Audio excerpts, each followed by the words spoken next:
11-2 as a mixed martial artist, Ricardo Romero is dangerous everywhere, and he will need his Rutgers wrestling pedigree and everything else to take out James Tahuna. To truly deliver in mixed martial arts, a fighter doesn't just require skill or athleticism, he needs heart. And light heavyweights Ricardo Romero and James Tahuna have shown that key ingredient throughout their pro careers. Australia's Tahuna is an aggressive striker who once battled through a broken arm to score a victory over Igor Pokrayats. Romero one-upped his foe in a bout with Seth Petrozelli, surviving a broken jaw and torn pectoral muscle to win by submission. If those victories proved anything, it's that when the reward is victory, these fighters are willing to walk through fire to get it. Our tale of the tape for this light heavyweight battle. Romero, the New Jersey kid, 4 years the elder of the native of New Zealand. Everything else is virtually identical. Here is Bruce Buffer. And when the action begins, our referee in charge, Tim Mills. Tim Mills will be our referee for this light heavyweight fight. The first UFC battle since 1993 here in Denver. Tahuna and Romero. Let's go. Here we go.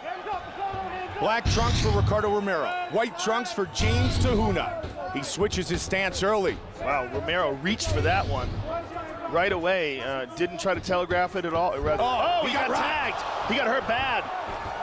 He was leaning in head first looking for that takedown, and he got rocked by the right hand of James Tahuna. He was really telegraphing those takedowns, Mike, making it very obvious.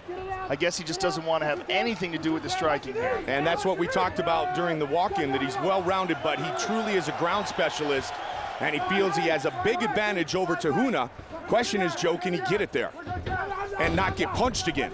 So far, no good. Well, you know, you got to think that he's coming off of that fight with Kyle Kingsbury where he was stopped very quickly. And it is all over. James Tahuna knocks out Ricardo Romero.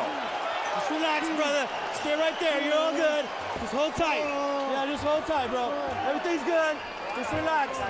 Everything's fine.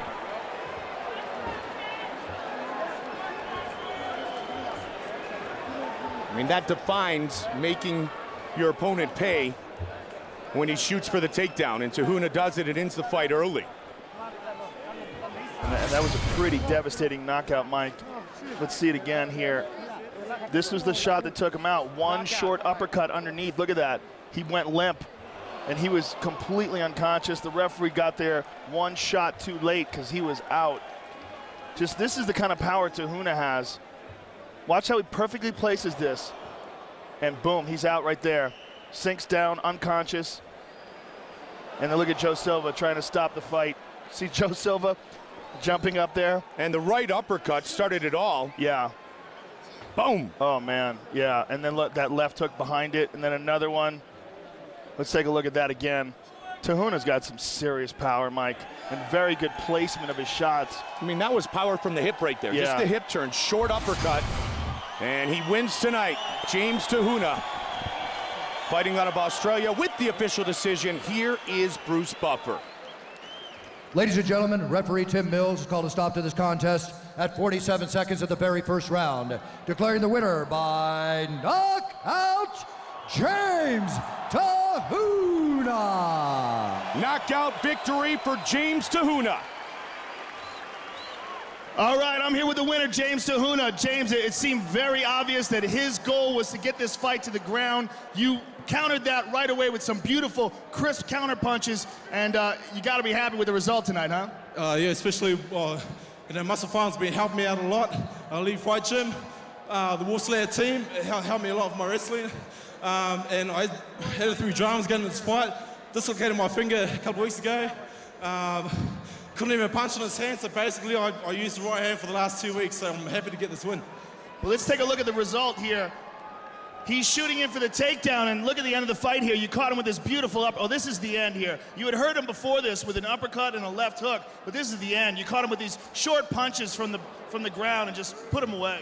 Yeah, his takedowns after his first 2, they become more predictable, a bit more slower, and then I took some chances. And here's the uppercut that started it all off.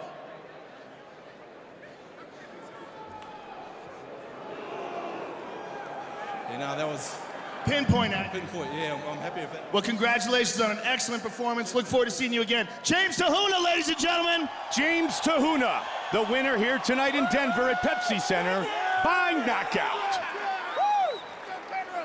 A former champion, Cole Escobedo, has tackled many challenges in his fighting life, and he faces another big one tonight in Japanese striker Takeya Mitsugaki. The first ever WEC featherweight champion, Cole Escobedo took the long way to the UFC. But with the lower weight classes migration to the octagon, his promotion to the organization was a no-brainer. In his UFC debut, he gave top bantamweight prospect Renan Barão a heated 3-round battle, and many believe that his clash tonight with Japan's Takeya Mitsugaki will be even more entertaining. That's no surprise, considering that Mitsugaki's bouts with Miguel Angel Torres and Scott Jorgensen earned Fight of the Night honors in the WEC. And the free-swinging warrior Kanagawa has continued to ply his trade with fists flying in the UFC. Our tale of the tape, Escobedo, the Apache Kid. 3 years the elder of Mitsugaki. Escobedo an inch taller. He will have a 2.5-inch reach advantage. Once again, here's Bruce Buffer. And when the action begins, our referee in charge, Adam Martinez. Adam Martinez will be our referee for this bantamweight fight. The lovely Shondella Ariani here inside Pepsi Center, Denver, Colorado. Fighter ready? Fighter ready? Let's go. Mitsugaki and Escobedo, and we are underway. White trunks for the Apache Kid, black trunks for Mitsugaki, and a combination early, changed levels, and then came with the hook.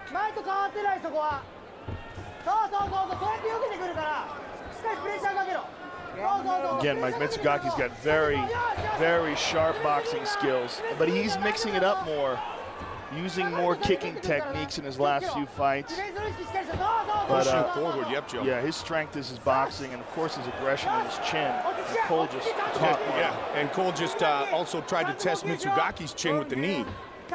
Cole's very good in the clinch here, and Cole will pull guard as well if he wants to take it to the ground. Nice very nice knee. knee, very nice. Turn of the hip. And Mitsugaki wants out of there immediately. Mitsugaki likes to lead with his right a lot, Joe.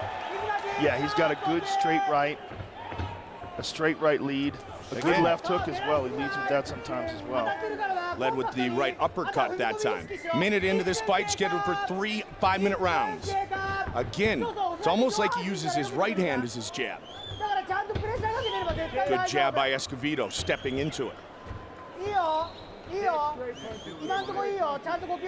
Let's see who lets the legs go earlier. There you go, right on cue.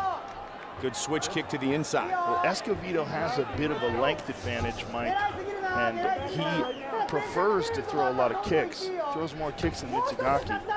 I would think that that would be to his best interest. He just landed a nice knee. And Mitsugaki initiates the clinch here. And Escobedo, very good off his back, so he wouldn't really seem to be too cautious about throwing kicks and have Mitsugaki take him down. Yeah, that's a good point. It's one of the reasons why Cole has such a wicked guard. It's one of the reasons why he's so comfortable throwing high kicks. Trying to gain control and work from this position. A couple of shoulders both ways. But a guy has a good guard. It's such an advantage with his kicking techniques because they're not worried about being taken down. Absolutely. And especially in a stylistic matchup as this as well. Cole's got the tie clinch here. Let's see if he can get loose and pull away and let go of it. Oh, big right hand got in there by Mitsugaki. Mitsugaki leans down just for a second for a leg, and now he's pushed up against the fence. Good control. Very nicely done. He takes Cole down. Half guard. Now watch out for the triangle. And Cole immediately gets the full guard, and Mitsugaki has won none of that. Nice trip. And see how right he tripped into him on his way out? Very nicely done by Escobedo. Nice knee by Escobedo. He's had a couple of nice knees, Joe, in this position, has Escobedo. Just over 2 on the clock in round 1. Nice elbow as well. And that shows you why Escobedo's not afraid to be on his back or pull guard. Look at that, and there he pulls it. He's going straight up to a triangle, Mike. He's climbing him with a triangle. Oh, look at, nicely done by Mitsugaki. Nice. Notice how he shook him? Yep. He jumped up and down to get him down like that. And he ends up in top position, full guard for Cole Escobedo. full guard with his head pressed up against the post there too, so it's going to be very difficult for him to adjust and get a better position. He's trying, he turns the corner to do so, but Mitsugaki pulls out of there immediately. Gets right out of there. But it just goes to show you how confident Escovedo is in his triangle. To the midsection on that lead right again. That's the first strike that Mitsugaki threw. He followed it up with a hook earlier in the round, inside leg kick. Escovedo is going to try to work that lead leg and try to get out of the way of those in the process. Mitsugaki, see how he leans back there, Joe. Nice knees. Try to work against the clinch. Yeah, and did that very well. Body shot by Escovedo. Mitsugaki again. And again. Initiating the clinch. Oh, I love how he's turning his hips. Turns his hip, hit with the side of the knee. And again, you really get some torque when you do that, Joe. Nice elbow as well. Someone's nice elbow. And to the midsection by Mitsugaki. But when you can turn that hip on those low shots, couple of quick uppercuts land, and another big elbow. That was a big one, Mike. Yeah. That one buckled him.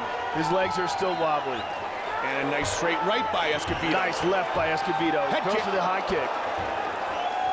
Under 30 seconds on the clock here in round one.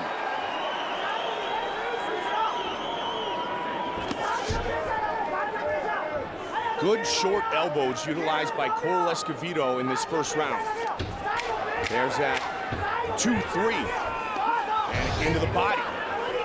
And again to the body. That one hurt him, Mike.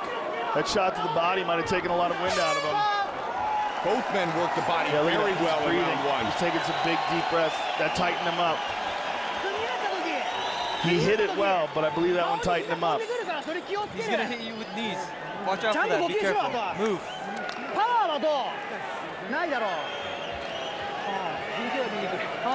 His right's going to come. You know why you get cut? Because he's going to hit you. It's easier for him to punch you.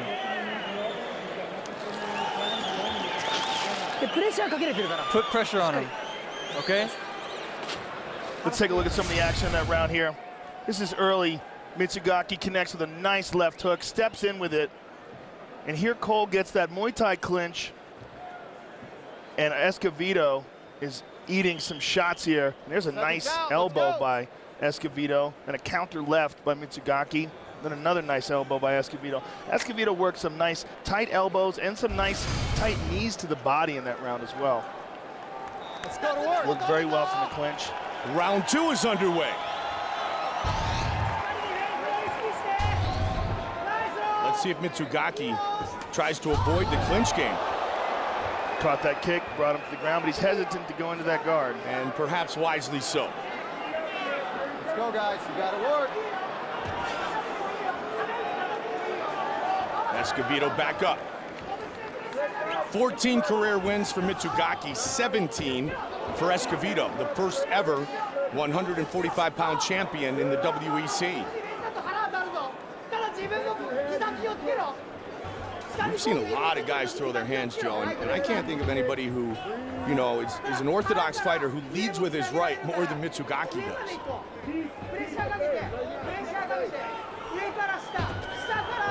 Watch those kicks.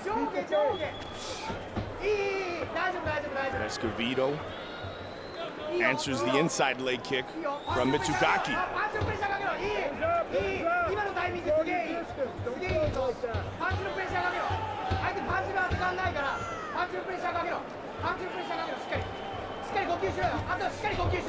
Nice kick. Good timing by Mitsugaki, though. He's looking for that right-hand counter. Another big body shot, and you know these guys might weigh in at 135, but there is plenty of power in this bantamweight division. They throw hard and they swing for the fences. Now he mixes it up, and it's that lead left hook that you talked about, Joe, a second ago. To the body again. Nice kick by Escovedo. He's getting that kick off, but Mitsugaki is clearly looking to eat that kick and counter. And Cole has got to be careful because as he's... Oh, nice head kick. Put that one on his ear. Caught him a little bit with the foot, and that's why Mitsugaki able to step through it. Nearing the midway point of this fight. Again, he looks for the head kick. Winding up with these kicks, Mike. Nice left to the body. He's landed at least a half a dozen of those. And he had some decent knees to the body as well earlier in this fight. 2.5 on the clock, round 2. Oh, beautiful uppercut, left hook combination there.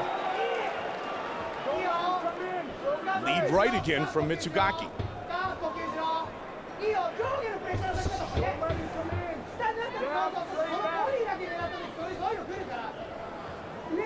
Not a whole lot of 1-2 in his game, but highly effective with those body shots. Again to the body. And he's finding that opening on the 5, down to the body.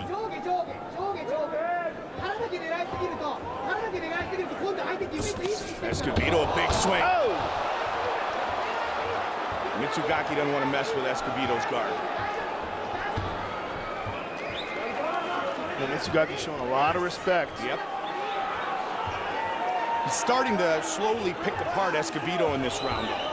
He has definitely been the aggressor the last 2 minutes of this fight.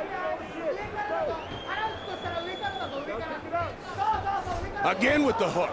Yeah, he's in the right. Nice and the uppercut over the top. Oh, he's teeing off here. And Cole And a knee. is holding on to that clinch for dear life. He doesn't want to let it go. But he's taking some shots. Another short left. Great work as they started to clinch to move inside, over, outside, and do a lot of damage to Cole Escobedo. Really good round from Mitsugaki. Nice elbow. And again with the hook. Cole is getting teed off on in these exchanges. He's got to move. He's got to create angles. He can't just stand right in front of Mitsugaki, and he certainly can't hold on to that tie clinch while Mitsugaki's punching him. Oh, he's hurt. In the first hurt, round, Mike. he got the better of the tie clinch, but now Mitsugaki really utilizing it well. Oh, he got looking hurt to there. finish this fight right here. Takeya Mitsugaki. Oh! And Cole's still in there swinging, but he's getting Another hurt. punch. He's down. And it is all over. Takeya Mitsugaki finishes Cole Escobedo here in the second round. The power punches and the accuracy And of Takeya Mitsugaki. and the accumulation. Yeah. And you know what? Cole Escobedo made some big mistakes in that. And one of them was letting him tee off while he was trying to hold on to that clinch. He took some shots that he really didn't recover from. And there's a big left hook that put him down. And the referee had seen it up. Let's take a look at it again. There's a left hook, and then another, and then a right hand, and then a big left hook. And that's the one that put Escobedo on his back. Thank you, man. It was Escobedo failing to keep the distance from Mitsugaki, failing to give angles, and allowing Mitsugaki to tee off when he tried to work that tie clinch, Mike.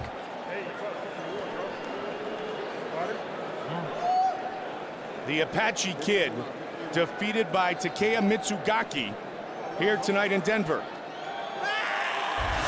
Man, he had pinpoint accuracy throughout this fight. Nice uppercut, Joe. Yeah, beautiful left hook behind it as well. It's really his punches were the secret to this fight. Very accurate. And there was in that tie clinch where Mitsugaki just went all around, underneath the arms, over and top, over the top, under everything. Just excellent job of countering that tie clinch and really put a beating on Cole Escobedo in that clinch. That's that close-in hand fighting. And then you see From his the tie head clinch, bounce yep. off the ground because he was badly hurt by that left hook. Mitsugaki the winner with the official decision. Here is Bruce Buffer.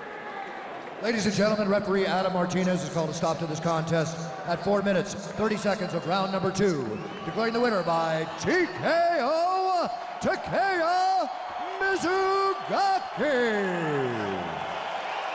4.5 minutes into the second, Mitsugaki finishes this fight, defeating the Apache Kid, and here's Joe Rogan. All right, I'm with the winner, Takeya Mitsugaki. First of all, congratulations on your victory. It seemed that the key to your victory was the sharp, accurate boxing that you displayed here tonight. Was that the game plan coming into this fight, closing the distance and using your boxing?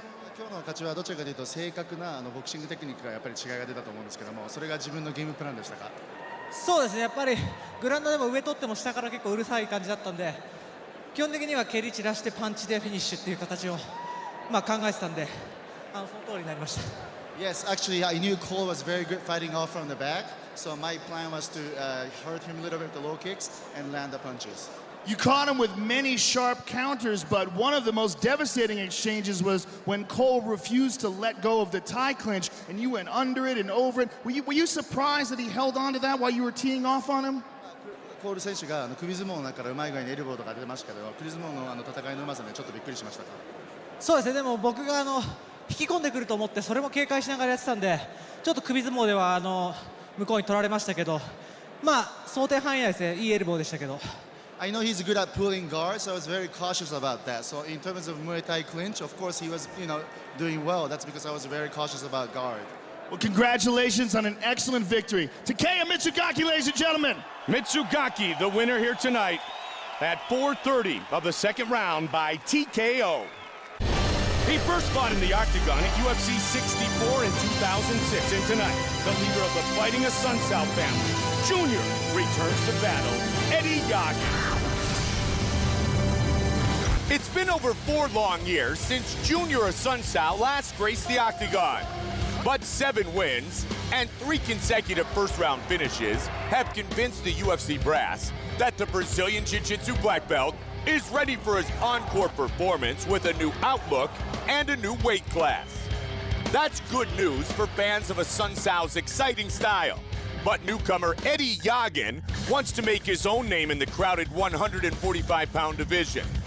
And following a big win over Joe Soto, the Filipino phenom is prepared to put a dent in the veterans' comeback plans.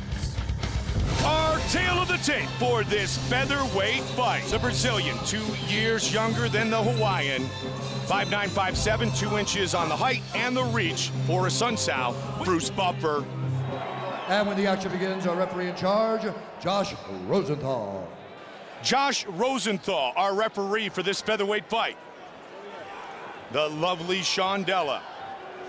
Ariani, great to be here. Let's fight. UFC 135, Jones versus Rampage. Asunsao and Yagin. No touch, dark trunks for Junior Asunsao, red trunks for the Hawaiian, Eddie Yagin. Professor of Capoeira is Junior Asunsao, which is an old Brazilian fighting style that was disguised as dance. And so you know he's acrobatic and has a lot of unorthodox striking techniques that he can go to. Let's see who engages here. Restless crowd here in Denver. Yeah, and Asunsao took his time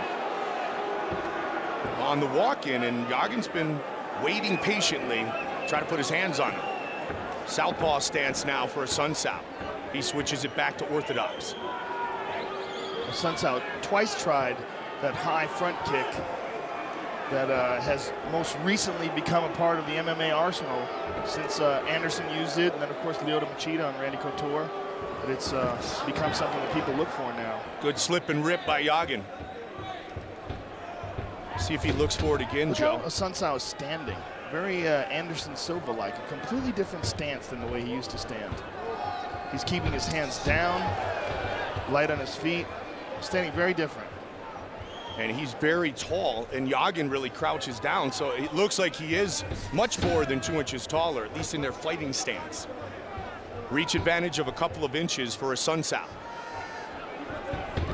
But Joe, as you and I talk about all the time, that can change a great deal with the way a man throws his strikes, and especially his jab. Does he step into it and extend that reach? So far, Junior is very tentative. He's being very cautious, really biding his time here, and Yagin is abiding him, letting him do that. Again with that straight kick. Tried to go to the midsection. Yagin's looking for that big punch to the face. He's trying to sneak in and explode it on Junior's chin. Then Junior gets the takedown. Nicely done. Quick shot, he completes the takedown.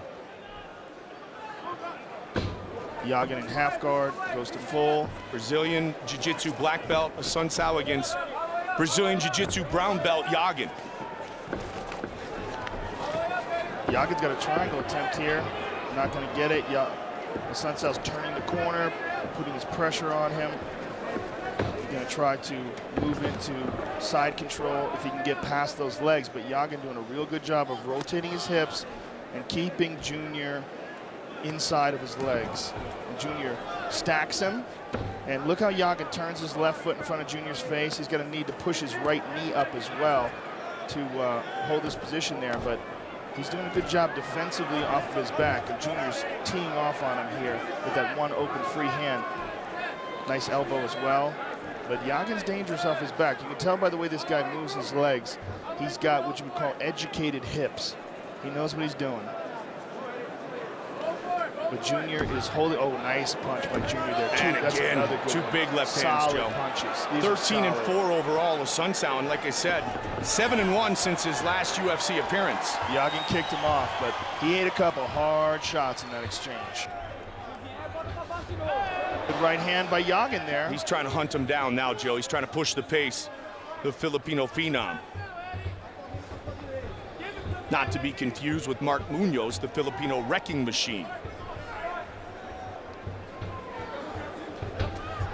Again with that straight kick, utilizing that teep. Again, look at his style, look at his stance. That's so Anderson Silva-like. Yep. That And is he's so leaning back, making himself even taller. That's making not how himself he used to taller. fight. It's interesting. He's, you know, I don't know if that is from training with the singers at the hardcore gym, or you know if that's just something he's changed on his own. But he has most certainly adapted his style. 45 on the clock now, round one.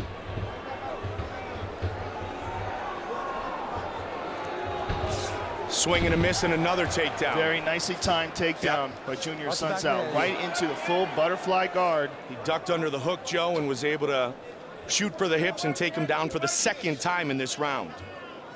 Now let's see if Junior can instigate some sort of a pass here. Full guard now by Yagin.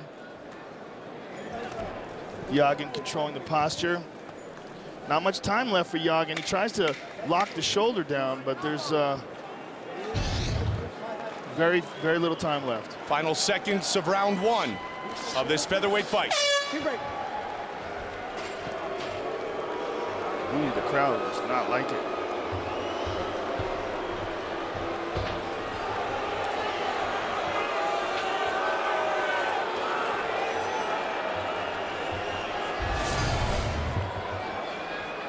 And there's a nice takedown.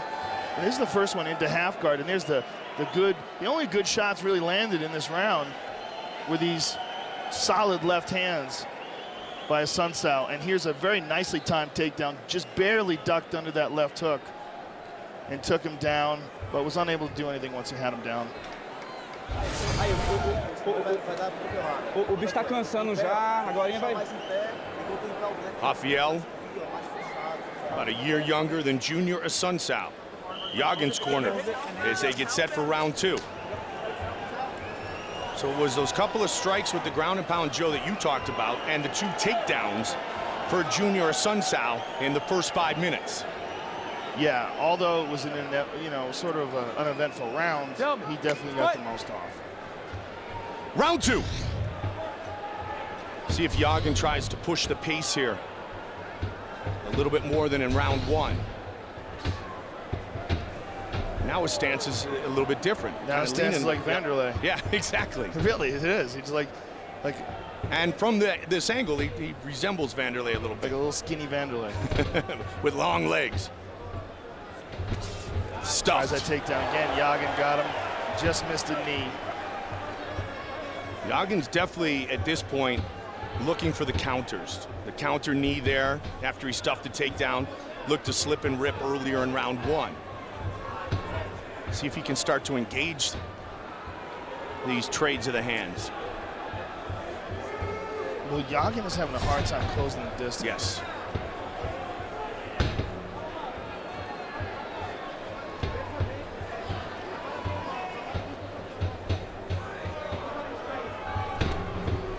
Junior fights very tall.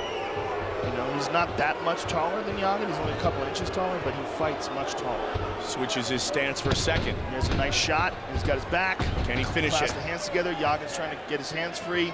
And Junior switches very nicely to an over-under grip, but he can't get his hands together.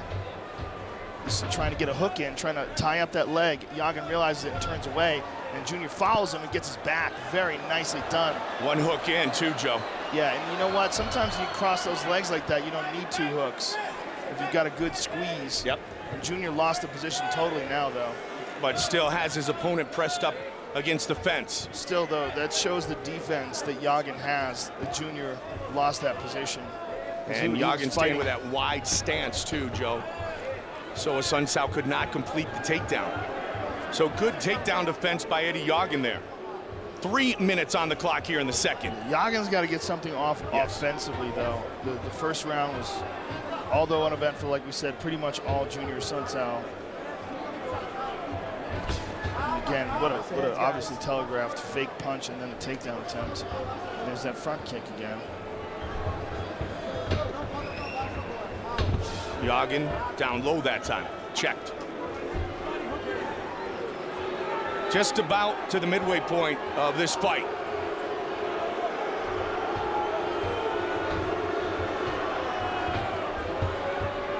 Boy, this is a tentative fight, I'll tell you that. These guys spend a lot of time staring at each other. Yagin's waited his whole life to get to the UFC. As Sun Sao has not fought in the octagon since '07. I'd like to see one of them take command of the outcome.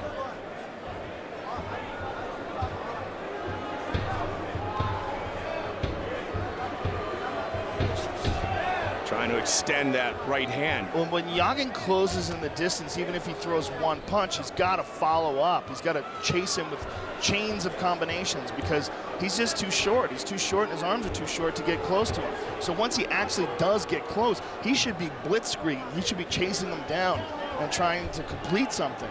And interesting that this fight has been as it has so far with the intensity of the weigh-ins yesterday. Yeah, I mean, Junior was the one who was all intense at the weigh-ins, and he's the one who's running away from the fight right now. Doing a little dance a second ago, and crowd not that impressed. If I was in Yagin's corner, I would be screaming at him to attack this guy. And there's another takedown attempt, a guillotine attempt by Yagin. And he has a vicious guillotine. guillotine. That's nasty. And he's shaking his head no, but that is deep under the chin. I don't care who you are. That's he freed it up. And that's his go-to move. Yagin has a very mean guillotine. Wow, Junior Sun Sao confident in his defense. Because, you know, he spent time that he should have been prying that arm loose, throwing his finger up in the air going, no, no, no. And that's been one of the comments made of Junior. Is very, very talented, just needs to push the pace and look for some finishes. He's trying to pry his way out of this half guard now. Got a little bit of time to work, Joe, about 30 seconds. He's out of the half guard, on top, holding the choke. Front headlock here, snaps him down. And out of harm's way is Eddie Yagin. Final 20 seconds of this round.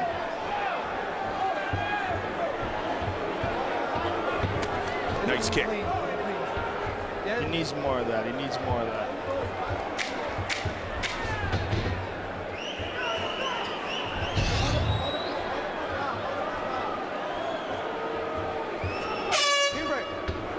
Round 2. All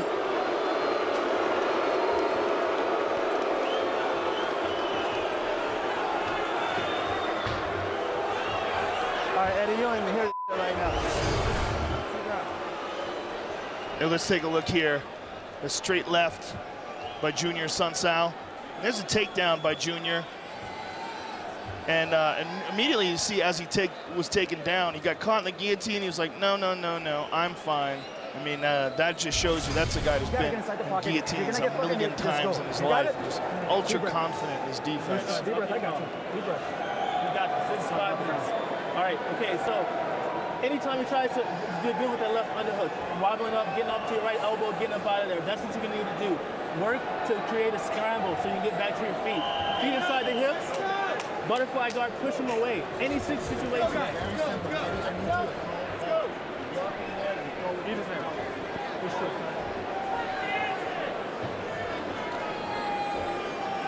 Third and final round. All right, gentlemen, last round. This crowd is getting very restless. And somewhat justifiably so. Yeah, when a night of intense action in this fight is... especially some Crazy highlight reel finishes already. Knockout, a TKO, big swim, and big swing, pardon me. And this is where, as you said earlier, Yagin's got to go for it. Yagin stuffed him. Okay, now Yagin's on top. Here we go. The brown belt in top position on the black belt. Stepped over in the half guard, but look at that butterfly. Nicely done by Junior. Knew that the weight was moving in that direction and helped him over with that butterfly guard. Very nicely done. Quick left hand connected for Junior Sun Sao. Yagin comes in. Sun Sao was a little lackadaisical with that finish of the kick, and Eddie tried to take advantage of it. Caught the leg, straight right, that's the counter. What Yagin needs, Mike, is some false starts, some fake attacks to get Junior to move, and then a full blitz afterwards. He's again gonna try that guillotine, but Junior's head is, it's tough to tell in this position. He's dropping down. He's working it hard.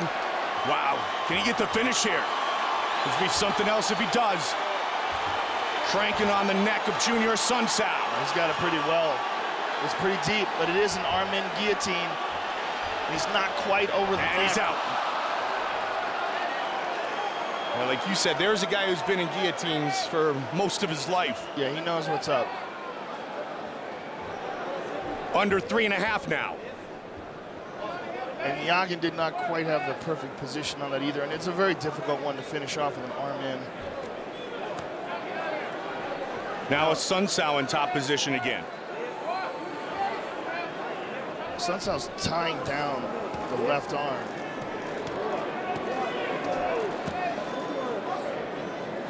He's gonna try to step over, steps into half guard. And he did some good damage with that in the first round. That left hand from that same position. Yep. Again, looking to do more of the same. It's very uneventful though.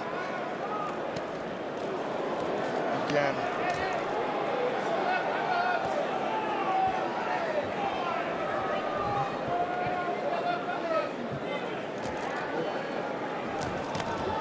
But Sun Sao trying to beat up Yagin on the ground. Now he's teeing off a little bit. Again with that left, trying to just find an angle to do some damage. Quick elbows now. And a hammer fist or two. Again, you see how he's tying down that left arm? Yep. It looks like he might be thinking about some sort of a submission attempt, but he's going to have to get out of half guard to utilize it. He's tying down the right arm here, excuse me. You know, and he can do something with that. Yep. Still on top, but he got the arm free, Joe. He was doing it with both arms. He must be thinking about some potential submission, but he's not going for it. But he's softening him up with these punches. I would just really like to see Junior at least attempt to finish this fight here. Well, he's starting to push it here. He's teeing off with some good punches here. There he goes. Now, if he can move into mount here, it looks like he can if he can get past that left knee. He's kind of got a side mount going right now. That right leg is barely trapped, Mike. If he wants to, he can just extend his right leg and swing it right over the right leg of Yagin. You see how it's barely hooked in there. And he's trying to crank the neck a little bit while he throws some elbows to the leg in midsection. Now it's tightened up a little bit more, but Yagin has a very... Yagin's getting rocked. Yagin's getting rocked here, Joe. He's in survival mode now. Yeah, now Junior's really getting off some solid shots. A lot of volume in the ground and pound here in the third round, looking for the finish. And again, look at Junior's right leg. It's barely in that half guard if he wants to get out of it. But he's not even thinking about that. He's just teeing off. Oh, that was a solid one. That was a solid one. You could hear it. Tough guy, man. I respect you. This is the best work Junior's done all fight. No doubt about it. Body, head. 30 seconds. He's getting a bit arm weary from all these punches he's throwing, but remain in this fight. Nice elbow again. Yeah, a little clinic and ground and pound here in the third and final round.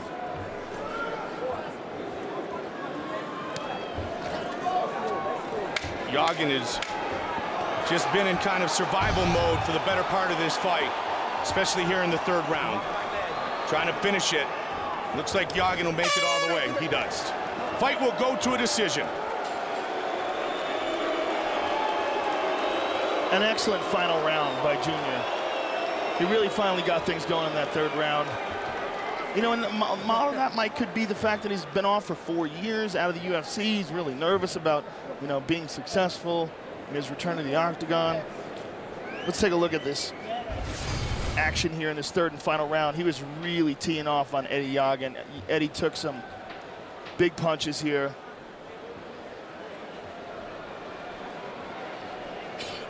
You know, even though he had that right knee, or excuse me, left knee protecting him, trying to push off Junior, he was really unable to get enough distance between him and Junior. That Junior just was very comfortable just teeing off on these shots.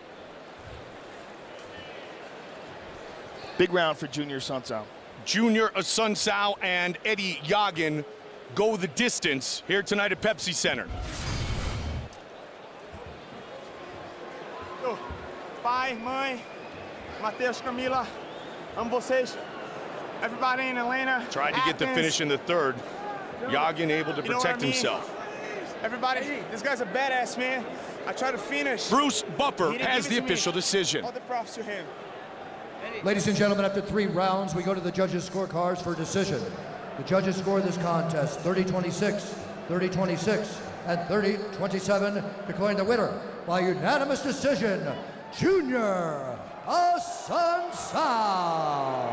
Junior Sunsao, the victor in his return to the octagon.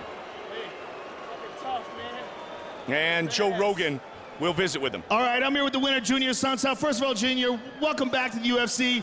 It's been about 4 years since we've seen you in the octagon. Were you a bit nervous coming back? Was that one of the reasons why you were tentative early in the fight? Hey, first of all, thanks to God, thanks to UFC, Sean Shelby, Joe Silva, you guys, thanks for the chance. Not at all, Joe. I wasn't nervous at all. I follow my brother Rafael in every event.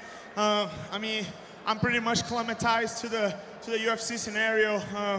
Wasn't a big thing at all. I tried to get into his mind last night at the weigh-ins.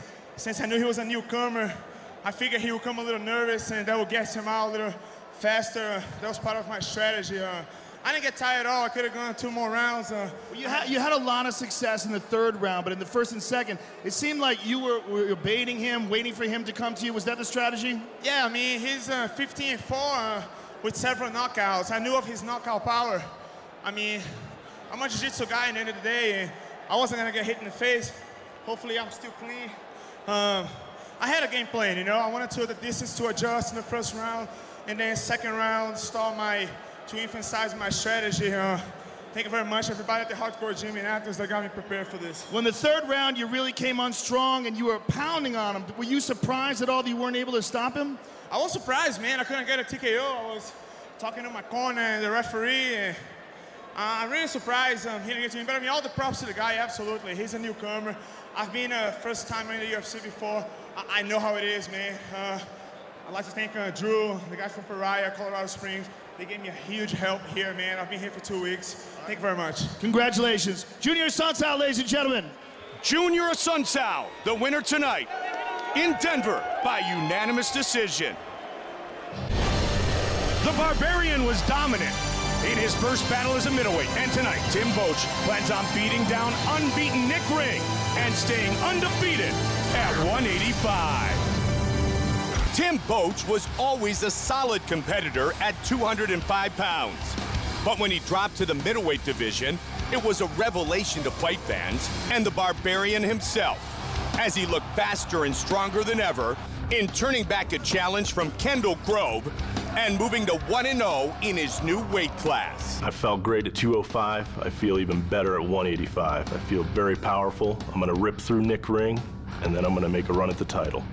The Ultimate Fighter Season 11 standout, Nick Ring, was admittedly rusty in his UFC debut as he eked out a close decision win over Ricky Fukuda. But last Octagon battle, Ring was firing on all cylinders against newcomer James Head, who he finished off via submission in the third round. Tonight, he looks for 3 in a row. Tonight, when I step in there with Tim Boetsch, okay, I'm gonna create space and punish him with my jab. He's not even gonna know what hit him, and I'm gonna finish the fight. Coming up next, Tim, the Barbarian Boetsch, squares off against Nick, the Promise Ring.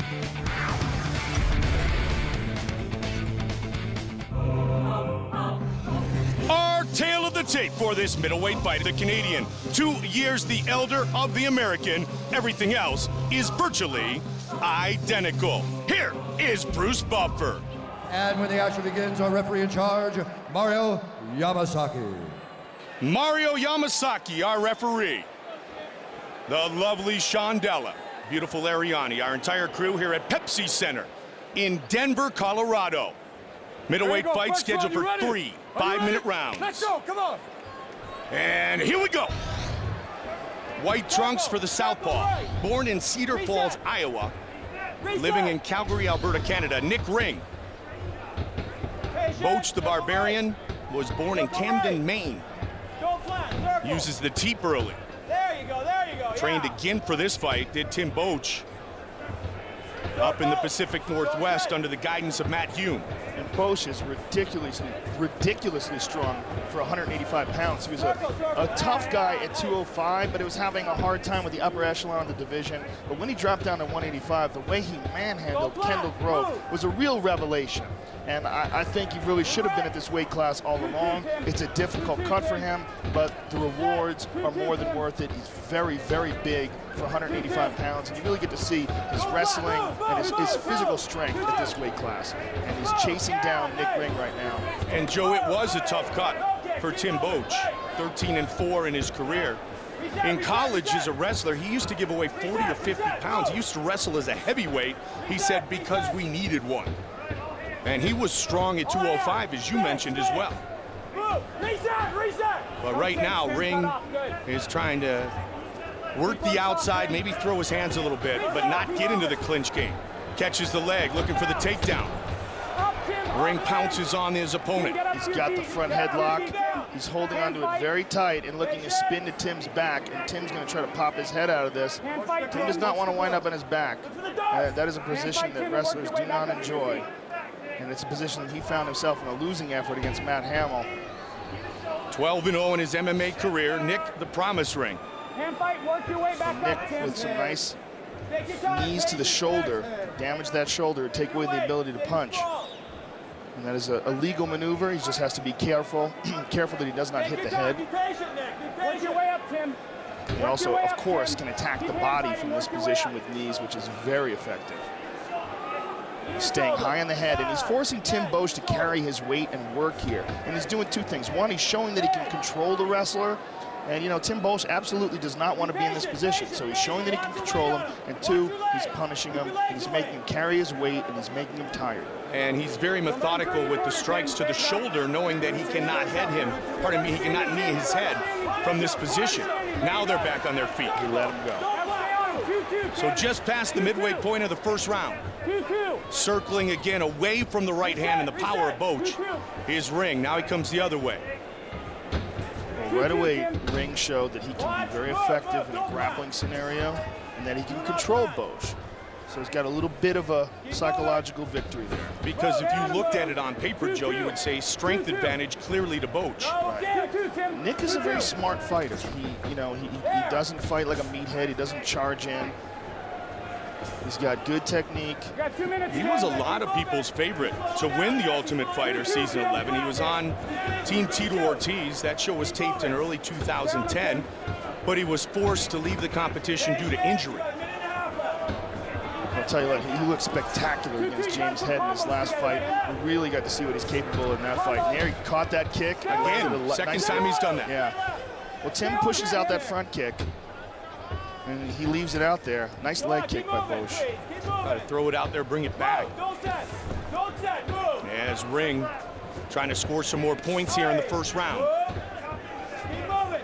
Interesting, though, that Ring was the one who was able to initiate the grappling and wind up on top. That's a bit surprising to Boach.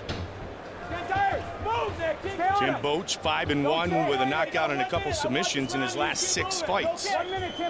This is his second fight at 185. Under a minute now. He looks a lot bigger than he looked yesterday at the weigh-in. I mean, like 20 pounds bigger. And that could be good, but it could be bad because, you know, draining your body like that, it does not come cheap. Right. It comes at a price. That price is often your vitality. And add in the altitude here in Denver. Absolutely, very good point. 30 seconds now. Where did Bosch train for this fight? He trained up in the Pacific Northwest, so not a lot of altitude in Seattle. Oh, nice right hand, caught him. Trained with Matt Hume at AMC Pancration. Stay on him, Tim. Stay on him. There you go. Nice Ring uppercut, is snapped being it. very cautious, though. He has a lot of respect for the power of Bosch. You can see as he's punching, he's very wary of those counters. Good head movement by Bosch. Into the round. Skill.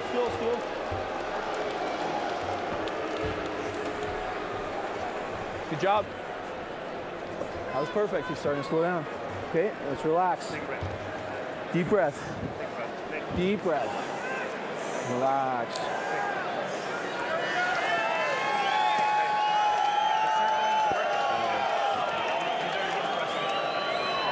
He's getting frustrated, slowing down already. Sorry, slow down. Get your breath back under control. When you hear Brian say move, I want you to move. Okay? Good. He's walking right into your straight left. All you gotta do is throw it. Okay? You start setting up that front lead kick. Just set it up with your hands, okay? He didn't like that. Okay. He wants to put you in front of his And straight the left, corner so he's Boach. circling. Start using your kicks to close. Throw straight punches and quit chasing him, okay? Let's go. Check in and start fighting the game plan. And the beautiful Ariani set for the start of round 2. Interesting, Bosch's corner said check in and start fighting with the game plan. They're obviously not happy with his performance in that first round. Let's go. Come on. Basically said, let's go with the game plan. Stop chasing him. See if he can cut him off. But that's also good footwork utilized by Nick Ring. And as you said, Joe, he respects the power of Tim Boach. Yeah, look at how he's moving. I mean, every punch he throws, he's looking to get out of there right away. And that can be real frustrating for a guy like Boach who's stalking him down, looking for an exchange. And as I said about Nick Ring, Nick is a smart fighter. He's not the kind of guy that butts heads with someone. He goes around them. Goes with the path of least resistance. Almost caught the leg again. And as you pointed out, it's the technique in which he throws that kick and he leaves that leg out there. And he utilized that front kick to the body as well to try to keep Boach off. A technique that Boach really likes. Yep, lead right, Joe, for the Barbarian. Oh, that's a nice right hand. That connected. Snapped his neck back. He needs more of that. Look at this. Stuffed. Nick Ring initiates the takedown and he ate the left hook. Move and move. I'd like to see more kicks from Boach, Mike. And not just front kicks, but leg kicks. But like you said, wrestlers generally don't like to be on their back. And that's when you find them sometimes cautious to throw the kick. Yeah, well, that's one of the reasons why he likes that front kick. It's not quite as easy to grab as the round kicks. But he's trying to close off the octagon here. He did. Big uppercut by Boach. Man, he just brings that from the hip with a lot of force.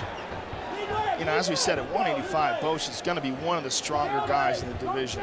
And he said he moves better, Joe. He's got faster transitions. He's much smoother on his feet and on the ground. Good head movement by Boach. Head kick again by Nick Ring. Boach trying to be the first man to defeat Nick Ring, and he big blocked right him hand. again. He hurt him with that one, Mike. And now Boach on top, but look at this. Nick Ring able to get back right back up to his feet. And Nick has got Boach up against the cage here. Well, he was chasing him down, and he was connecting with some frequency here in the second round. I think Nick is surprising a lot of people with his grappling ability and his physical strength. Nice knee, but he gets taken down. But look at that, scoots, uses the underhook, gets right back up to his feet, but Boach has a hold of his head in a guillotine position, and Boach drops down. See if he can finish him here. Midway point of this fight. So far, it does not look like Boach is really exerting. It looks like he's kind of holding the position and waiting. You know, and a lot of guys will do that. When they know they have a guillotine, they'll put it at like 50, 60% and hold it, and then slowly start to tighten it up. Slowly start to wait until the guy gets tired, and then crank on it even more. And when a guy gets into a desperate mode, then you really put the full squeeze on it. And up against the fence, he's not able to really utilize his lower body, and he loses it. Wasn't able to extend that lower body in the guard, Joe. to try to lock it in and finish. Well, let's see what Bosch can do off of his back. Because as I said, it's very rare that you see him in the octagon fighting off his back. He turned toward an armbar right there, but it wasn't able to really get anything off. And now Nick on top of him, full guard. And it looks like Tim's just going to try to get out of there. He's just going to try to push him off or stand back up to his feet. And in doing so, he's got to be careful he doesn't get too reckless and wind up giving up a good position. You know, a lot of times when guys will just try to muscle something and just try to explode to their feet, they leave an opening. And this is that opening, a split second, a guy will take it back or take a guillotine, or now he's up. And he wants that uppercut again. He's had success with it. Good left hook by Bosch. That was a good one. The Barbarian trying to hunt him down. Still over a minute on the clock here in round 2. Bosch is hunting for that uppercut, Mike. And his corner is saying, do not chase. Although he's having success. He hurt Ring. Walking him down. He hurt him again, Mike. Now to the midsection. And again. Now he's got Nick Ring in a dogfight now, Mike, and this is what Bosch really wants. This is Bosch's kind of fight now. This is not the first round where Nick Ring is running around and picking at him from a distance. This is Bosch's kind of fight. Well, Bosch said pre-fight he knows of the toughness of Nick Ring, because he was in some trouble early against James Head and came on strong and won the fight. But he knows that Ring is a very tough competitor, and he's put some punishment on him here in this round. Very good second round for Tim Bosch. Nice, beautiful takedown by Bosch. Knee to the belly. He's gonna go for Kimura. He's got a few seconds. Craig it. Get it. Trying to finish this fight. Wow, so close, so close. Now that's Tim Bosch. That's Tim Bosch at his best now. Look at that, beautiful trip. He's got him down. Now look how he goes immediately. Knee to the belly, attacks that arm, pins it down with his right, gets the left arm through, double wrist lock position, twists it. That was a bad position for Nick Ring. And let's take a look at this here. That's a right hand that he caught him with running away. And there's a nice uppercut as well. A very successful round for Tim Bosch. Much, much better than the first round. There's a nice left hook as well. You got to put combos together. Single punches aren't going to land on him. He's moving too much, so you got to keep cutting and then throw combos, okay? You're better than him. You just showed it. You just see everything we worked on, you did that round. Now do it again. Listen, you need to win this round. You need to finish him to take this fight. Do not leave it in the hands. Perfect assessment in the corner of Tim Bosch. I don't know if he needs to finish him, but he definitely needs to win this round. I think he won that round big, but the first round went to Nick Ring. Yes, yep. So third and final round, 5 minutes remain. Also keep an eye on the cardio of Tim Bosch, because he really pushed the pace in that second round. And he looks invigorated. Big 185. He looks good, though. Yeah, he looks invigorated and very confident now coming into this third. A lot of that round was spent punching and working angles. It wasn't a grappling or a wrestling match that can really wear you down. Well, he came so close to finishing that fight in the last few seconds. Again, he pushes forward. Nice job defending the knee, throws a couple of his own. You can't, Nick. Ring unbeaten in his MMA career. Muay Thai black belt, brown belt in Brazilian Jiu-Jitsu. He throws the knee. And like you said, very aptly, Joe, in the second round, Bosch had turned it into a dogfight for a second. Yeah, that's Bosch's kind of fight. You know, he's a tough, gritty wrestler, likes to get right in front of dudes and break them, wear them down. There's a nice left hook by Bosch. Tried to follow up with the uppercut again. Wrestled it. Nice knee as well. A lot of this, in a powerhouse. Sorry, a lot of this is Bosch's head movement. You know, Nick Ring was landing some jabs in the first round, but now Bosch has sort of got that timing down, utilizing good head movement and then countering with punches of his own. And his punches are most certainly harder. Get off the cage, Tim. Don't let him put you on the cage. Final round. This fight's scheduled for 3 5-minute rounds. Nick Ring's got to get something off here, Mike. You know, one thing that would really help him is if he could catch Bosch off guard and try to take him down. He had some good success grappling in that first round. And they're going to split him up here. Back to the center. Nick Ring has to realize that the momentum of this fight has most certainly shifted into Tim Bosch's corner. He's got to do something to take that back. He wants him to angle in, but not to chase. Just stalk his opponent and hunt him down. Not to leave himself in a vulnerable position to the striking of Nick Ring. I wonder if he's getting weary or what it is, because he moves for a little bit and then he allows Tim Bosch to get a hold of him. Well, he took some shots in the second round, Joe. Yeah. Oh, there's a nice trip. Again. Down. Now remember, he almost finished it late in the second round from top position. Well, he's not in as good a position now. He's stuck in the guard. Hands off the canvas, Tim. Hands off the canvas, Tim. Bosch has to be careful, that right arm on the mat. He's got it off the mat now. Yeah, you heard his corner, hands off the canvas, Tim.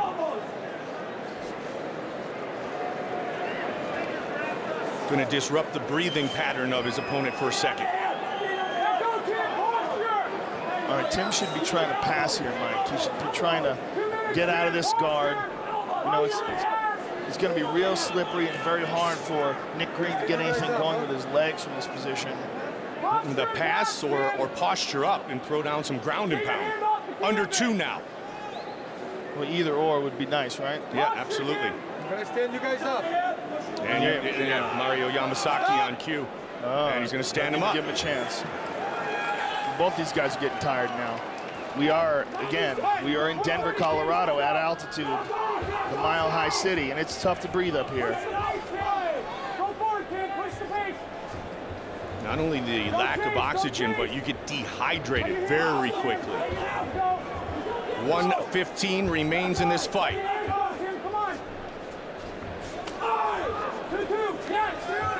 Again, he just hunts down. Body by Bosch. Nice trip. Oh, beautiful! This is the position he was in at the end of the second round, Joe. That was stellar. Big elbows, huge elbows by Bosch. And he continues to pour it on. Controlling him in this position.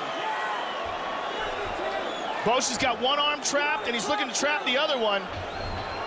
Ring trying to work himself free. He's looking to work that mounted crucifix. He lost it, but now he is on top. Looks like he's trying to sink in a choke.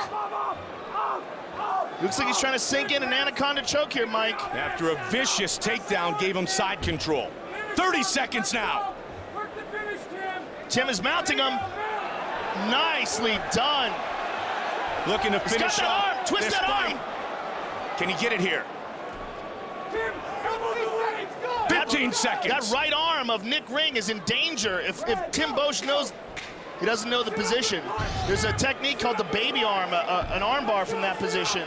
Final seconds of this fight. Tim Bosch all over Big Nick third Ring in that round third for round. Tim Bosch. And that should do it for him. Very nicely done. And what a spectacular throw that was. Let's take a look at it again, because, man, he went airborne.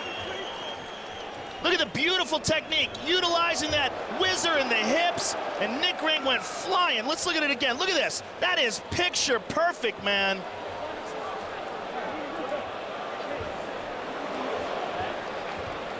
Uchimata all the way, and look at this. He's got him mounted.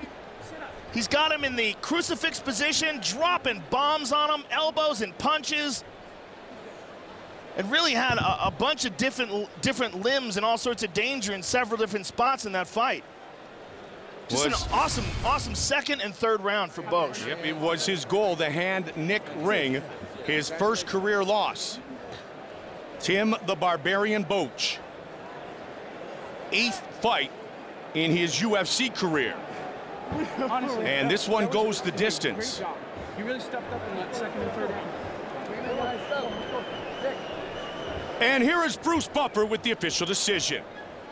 Ladies and gentlemen, after 3 rounds, we go to the judges' scorecards for decision. The judges score this contest 29-28, 29-28, and 30-27, declaring the winner by unanimous decision, Tim the Barbarian Bosch. Bosch victorious. He's 2-0 at 185. All right, I'm here with the winner, Tim Bosch, 2-0 at 185. Tim, you got to be happy with that. Yeah, I'm loving middleweight so far. It looked like you were having a hard time chasing him down in that first round, but in the second and third, you turned it into your kind of a fight. You got in his face, you started taking him down and beating him up, and it was all you from there. Yeah, I was trying to land one big punch that first round. That doesn't work in the UFC. Well, let's take a look at that beautiful toss that you laid on him in that third round, man, because he went airborne. Enjoy your handiwork, sir. Yeah, it's beautiful. Good height on the hips there. Big shout out, Connor Kurtzen. Happy birthday. Angie, happy birthday. There you go. There's your win. Congratulations, brother. Tim Bosch, ladies and gentlemen.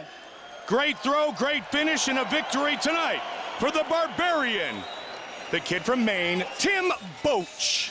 Our next battle, the winner of season 13 of The Ultimate Fighter, Tony Ferguson, makes his UFC lightweight debut tonight against Aaron Riley, a young man who has seen it all in the world of MMA. Despite just turning 30 in December of 2010, Aaron Riley is a fighter veterans look up to for his 14 years in the fight game and his never-yielding drive to win. Victorious in 2 of his last 3 bouts, defeating Shane Nelson and Joe Brammer, Riley may actually just be hitting his prime, which is bad news for Tony Ferguson. Tony likes to stand up and brawl, and so do I, so I think it's going to be an exciting fight for people to watch, but also I have more than just my stand-up game, and Tony will find that out. If you didn't know who Tony Ferguson was before season 13 of The Ultimate Fighter, you got a crash course in El Kukui thanks to a series of finishes on the show, which was topped out by a first-round knockout of Ramsey Nijum to earn the Ultimate Fighter season 13 crown. Tonight, he begins the next chapter of his UFC career. My only focus is beating Aaron Riley inside that octagon. Doesn't matter how the outcome is, I just want to get that W at the end. Our tale of the tape for this lightweight fight. Riley, 3 years the elder of Ferguson, who will have a very significant 7-inch reach advantage. Bruce Buffer. And when the action begins, our referee in charge, Tom Johnson. Tom Johnson, our referee for tonight's lightweight fight. Tony Ferguson against Aaron Riley. You ready, Aaron? Let's fight. And here we go. Black and red trunks for Tony Ferguson. White trunks for Aaron Riley. Riley, the southpaw, has a lot of power. He's got a lot of power and a tremendous amount of experience that he is going to utilize here on Tony Ferguson. He's going to push the pace on him and show him the next level. Yes, and a big swing and a miss a second ago on the uppercut by Ferguson. Head kick right away. And again. And Riley will mix it up a lot. Ferguson relies primarily on his punches, although he has very good wrestling as well. I mean, years ago, Aaron Riley had that classic 2-fight series with Eve Edwards in the Hook and Shoot organization, and he has been in this business for a long, long time. And he's healthy again, dealt with a few injuries since his win over Joe Brammer at UFC 114. Yeah, I think he had his first pro fight at something like 16 years old or something. Yep, 14 plus years ago, Joe. Crazy. 43rd professional fight tonight for Aaron Riley. Uppercut again by Ferguson. Yeah, he's just one of those guys that's been mentioned for so long, it's hard to believe that he's only 30. Ferguson, a tremendous athlete. Wrestler, football, baseball player, head kick, and he spins right up. And gets back. Aaron Riley was doing there, though, Mike. He was faking with that right hand, showing him that right hand, but setting up that left high kick. And that straight left against the orthodox fighter as a southpaw is a brilliant way to finish a fight. He's mixing up his techniques, he's mixing up his timing and his tempo. He's doing a lot to frustrate El Kukui, but El Kukui just landed there. He really throws with a lot of force, does Tony Ferguson. He finished every opponent on season 13 of The Ultimate Fighter. Yeah, again, Riley landed a nice hard leg kick, a hard kick to the arms of Tony Ferguson. That left leg of Aaron Riley's has a lot of power behind it. He's really throwing that right quickly. Riley so far able to slip more often than not. And even if Ferguson blocks these left kicks, they're landing into the arm. They're going to take away a lot of the power of that right hand. And Joe, training in Albuquerque, New Mexico. He tagged him. He's hurt bad.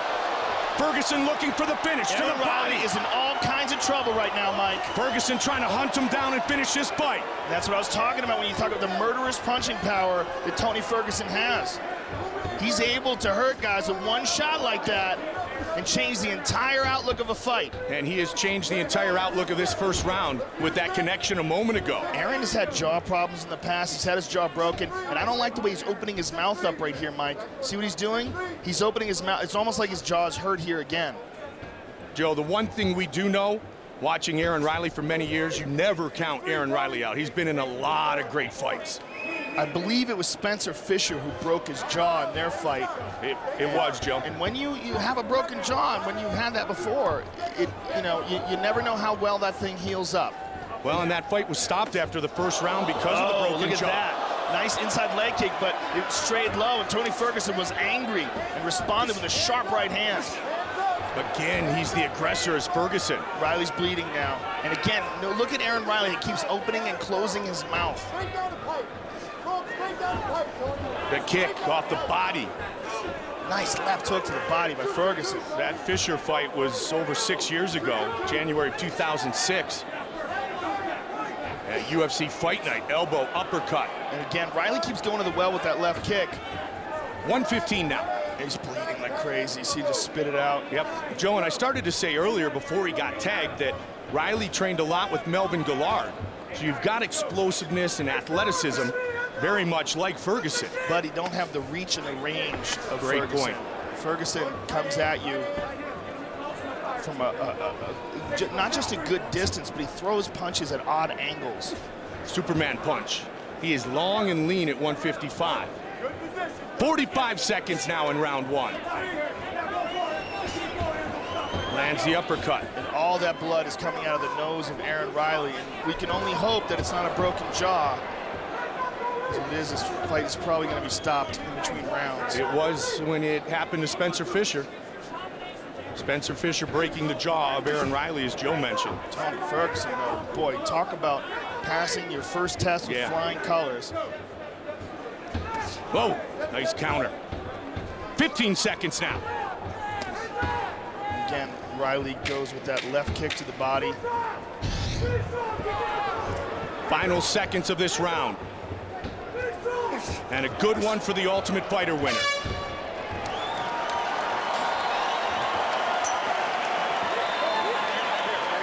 Aaron, let's go over here. My jaw's broken. Your jaw's broken? Yeah. What do you want? His jaw's broken, little bro. I knew it. Sit down. Deep breaths. Sit down. I don't. Jaw's broken? He said it right away, Joe.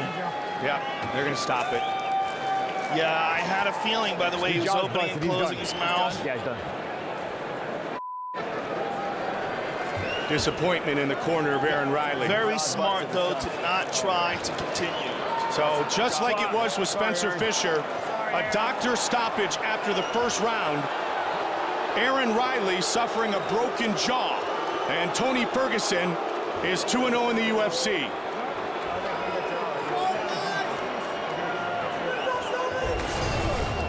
And Aaron Riley was putting all sorts of pressure on Tony Ferguson until that shot. Look at this. Beautiful left uppercut and a right hand behind it that missed.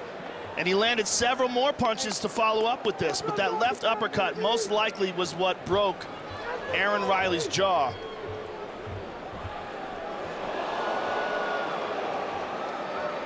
And he went right to his corner and told him of the result of those punches. Aaron, let's go over here. My jaw's broken. Your jaw's broken? What do you want? His jaw's broken, little bro. Disappointment for Aaron Riley, who's a gamer. But very smart that he chose to stop this fight. You could get, really horribly mangled, and it could be a jaw that you never fix correctly ever again. And it happened in the middle part of the round, so it shows the warrior spirit of Aaron Riley. Ferguson the winner. Here is Bruce Buffer with the official decision. Ladies and gentlemen, at the end of the first round, the referees called a stop to this fight, declaring the winner by TKO, Tony El Cucuy Ferguson. Ferguson victorious again inside the octagon. He will visit with Joe. All right, I'm here with the winner, Tony Ferguson. Tony, Aaron Riley is a tough veteran. This is a nice test for you tonight. You came through this test with flying colors. How happy are you with your performance tonight? I'm ecstatic. You know, I wish I could have given the crowd a little bit better of a show. I wish I would have went a little bit further. You know, it was hard to close the distance on the guy. You know, he's a veteran. And we wanted to give you guys a good show. I'm sorry it stopped early, man. Listen, he can take a shot, but you broke his jaw with this uppercut. Let's take a look at it real quick. Beautiful pinpoint accuracy, and that was the beginning of the end for Aaron Riley. Yeah, you know what? We worked a lot on slipping. We worked really hard on finding a southpaw. You know, I used that shot on Ryan McGilvery one time, and hey, man, it worked. How do you feel down here at 155 pounds? Do you think this is where you're going to stay? I feel kind of skinny, man. I got a little bit more ripples in my stomach. It's kind of cool, but I think it's a nice little home for me. Beautiful. Congratulations on an awesome victory. Tony Ferguson, ladies and gentlemen. Great win for Tony Ferguson.